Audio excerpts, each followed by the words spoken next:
Hello beautiful people! Magandang araw!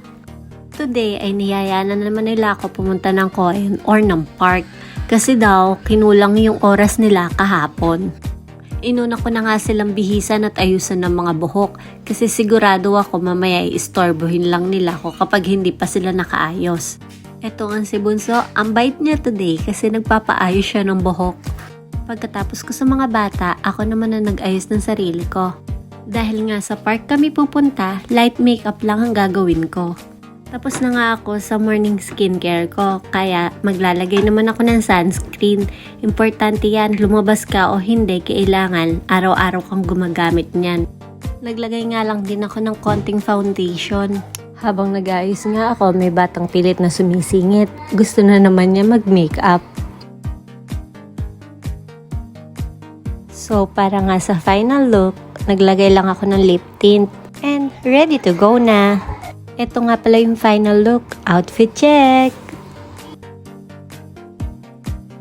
And now, we're heading to the park. And look at this cutie patuti. Punong-puno na naman yung bibig niya ng pagkain. Hindi talaga pwedeng mawawala yan. Andito nga kami sa Moriyama Park. Tawang-tawa nga kami kay Kuchang kasi may dala-dala pa siyang maleta. Sabi namin iwanan na, hindi daw pwede kasi important daw yun. At dahil nga ang ganda ng weather today, ang daming tao. Ang sarap nga pumunta dito kasi ang daming yung activities na pwedeng gawin. Pwede kayo mag-camping, mag-barbecue, mag-picnic, at maraming palaruan ng mga bata. Ito nga yung isa sa mga bago nilang palaruan na kagagawa lang. Marami pang spots na hindi pa natatapos. At naglaro na nga yung mga bata. Si Kucha nga, ayan, enjoy na enjoy siya kasi mahilig siya mag-aakyat. Every time na nasa park kami, hinahayaan lang namin yung mga bata na mag-explore by their own.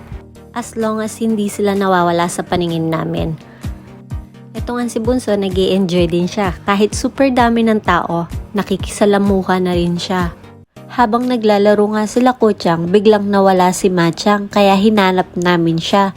Nung pala, andito na siya sa may upuan namin. Nag-yoga daw siya kasi kailangan niya na daw mag-exercise. Tapos itong si Kuchang naman, binuksan yung maleta niya. Akala namin mga snacks yung dala niya. Yung pala mga laruan. Kaya nagtawanan na lang kami. Dala-dala pa rin niya pati yung picture ng ate niya. Tapos, inilatag pa nga niya yung mat kasi daw maglalaro na siya at dun siya hintayin ni Coco Chang. Gustong gusto kasi talaga nila ng aso pero hindi pa pwede sa ngayon. Kaya hanggang laruan na lang muna sila. After nga namin sa park, dumiretso kami sa Costco kasi malapit lang din dito yon. Mula sa park na pinuntahan namin, mga 10 to 15 minutes lang para makarating ka dito sa Costco. Mula naman sa bahay namin, mga 30 to 45 minutes lang ang layo nito. Ang swerte nga namin kasi simula nung itinayo itong Costco dito sa Moriyama at kailangan namin pumunta dito, hindi na namin kailangan dumayo pa na malayo. Ang dami nang nakareding toys na pang gift sa Christmas. Ang gaganda pa nila, lalo na itong mga Christmas decors. Napakabilis talaga ng araw, no? Isipin mo, konti na lang, Pasko na naman. Kotang-kota talaga ako sa problem and trials this 2023. But I know everything happens for a reason. O siya, hanggang dito na lang. Matane!